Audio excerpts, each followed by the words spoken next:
নমস্কার বন্ধুরা, তোমরা সবাই কেমন আছো? আজ আমি চলে গেছিলাম আমাদের বাগানে, আর গিয়ে দেখলাম একটা ছোট গাছে এঁচড় হয়ে রয়েছে। তাই ভাবলাম তোমাদের সঙ্গে আজকে শেয়ার করব এঁচড় চিংড়ি। তাই তাড়াতাড়ি এঁচড়টা কেটে বাড়ি নিয়ে চলে এলাম।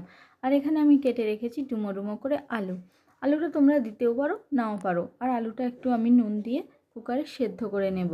আর এখানে কেটে রেখেছি আদা, রসুন, পেঁয়াজ, কুচিয়ে রেখেছি টমেটো। রসুনটা শিলে ভালো করে বেটে নেব, আদাটাও বেটে নিলাম। সরষের তেল নিয়ে বসে পড়েছি এঁচড় কাটতে। এঁচড় কাটার সময় হাতে একটু সরষের তেল মেখে নিলে এঁচড়ের যে আঠাটা থাকে ওইটা আর হাতে লাগে না। তাই জন্য হাতে একটু বেশি করে সরষের তেল মেখে নিয়েছি।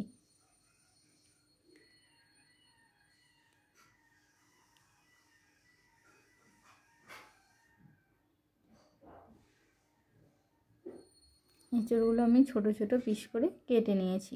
এবার এতে আমি নুন দিয়ে কুকারে এঁচড়টাকে একটু সেদ্ধ করে নেব। আর নিয়েছি সেদ্ধ করে জল ঝরিয়ে রাখা আলুটা একটু ভেজে নেব। আর চিংড়ি মাছটা ভালো করে পরিষ্কার করে ধুয়ে নেব। আর ধোয়া পরিষ্কার করা চিংড়ি মাছগুলোর মধ্যে একটু নুন আর হলুদ মাখিয়ে কিছুক্ষণের জন্য রেখে দেব। তারপর সেদ্ধ করে রাখা আলুটা একটু হলুদ দিয়ে ভালো করে ভেজে তুলে নেব। তারপর ওই কড়াই দিয়ে দেব চিংড়ি মাছগুলো। চিংড়ি মাছ ভাজা হয়ে গেলে তুলে নেব। দিয়ে দেব ওই কড়াই সেদ্ধ করে জল ঝরিয়ে রাখা এঁচড়টা। ভালো করে একটু নেড়ে চেড়ে নেব। তারপরে এখানে ফোড়নের জন্য নিয়েছি শুকনো লঙ্কা, তেজপাতা, গোটা গরম মশলা আর 5 ফোড়ন। এঁচড়টায় অল্প একটু হলুদ দিয়ে আর একটু ভালো করে নেড়ে তুলে নেব। ওই কড়া পরিষ্কার করে দিয়ে দেব তেল, গোটা গরম মশলা, শুকনো লঙ্কা, 5 ফোড়ন, তেজপাতা।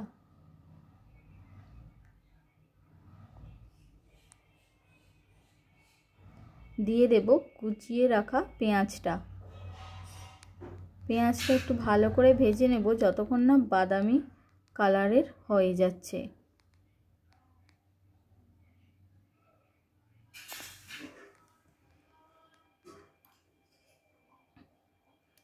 এর উপর দিয়ে দেব বেটে রাখা রসুনটা। রসুনটা একটু ভাজা হয়ে গেলে দিয়ে দেব বেটে রাখা আদা।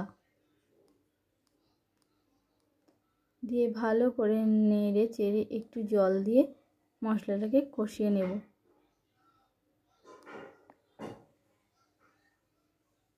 তারপরে ঝালের জন্য দিয়ে দেব এখানে কাঁচা লঙ্কা। তোমরা চাইলে শুকনো লঙ্কাও ব্যবহার করতে পারো।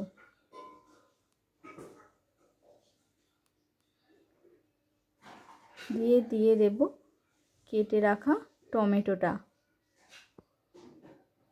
অল্প হালকা আমি একটু চিনি দিয়েছি, চিনিটা তোমরা নাও দিতে পারো। দিয়ে দেব হলুদ গুঁড়ো। দিয়ে ভালো করে মশলাটা কষিয়ে নেব।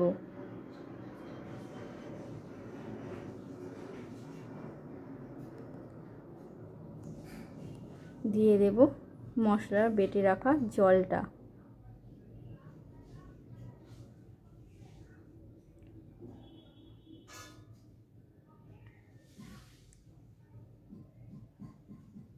মশলা যদি ভালো করে না কষানো হয় তাহলে কিন্তু তরকারির স্বাদটা ঠিক ভালো আসে না। তাই জন্য মশলাটা একটু বেশিক্ষণ কষিয়ে নেব। তার উপরে দিয়ে দিলাম গরম মশলা গুঁড়ো। দিয়ে এবার হালকা জল দিয়ে মশলাটা আরেকটু ভালো করে কষিয়ে নেব। মশলা থেকে দেখছো তেল ছেড়ে দিয়েছে। এবার আমি এতে দেব সেদ্ধ করে রাখা এঁচড়টা মশলার সঙ্গে কষানো হয়ে গেলে দিয়ে দেব ভেজে রাখা আলুটা। আলু আর এঁচড় একসঙ্গে ভালো করে কষানো হয়ে গেলে দিয়ে দেব ভেজে রাখা চিংড়ি মাছগুলো। চিংড়ি মাছ দিয়ে একটু ভালো করে নেড়ে নিয়ে হালকা একটু জল দিয়ে এটাকে আমি যেহেতু সিদ্ধ করে নিয়েছিলাম ওই জন্য অল্প একটু জল দিয়ে কিছুক্ষণের জন্য ঢেকে আরেকটু সেদ্ধ করে নেব। আর নুনটা আপনারা পরিমাণ মতো চেখে দেবেন। ঢাকনা খুলে ছড়িয়ে দেব অল্প করে ঘি। ঘিটাও পরিমাণ মতো দেবেন, কেউ বেশি খায় কেউ কম খায়, আমি হালকা ঘি দিয়েছিলাম। দিয়ে মিশিয়ে নেওয়ার পর দিয়ে দেব ওপর থেকে গরম মশলা গুঁড়ো। গরম মশলা গুঁড়ো দিয়ে নামিয়ে নেব। নামিয়ে নিলেই তৈরি এঁচোড় চিংড়ি। নুন আর লেবু সঙ্গে স্যালাড দিয়ে গরম গরম ভাতে পরিবেশন করুন এঁচোড় চিংড়ি। আপনারাও বাড়িতে বানিয়ে খাবেন, আর কেমন লাগলো অবশ্যই আমাকে কমেন্ট করে জানাবেন। ভিডিওটা আজ এখানেই শেষ করলাম। টাটা।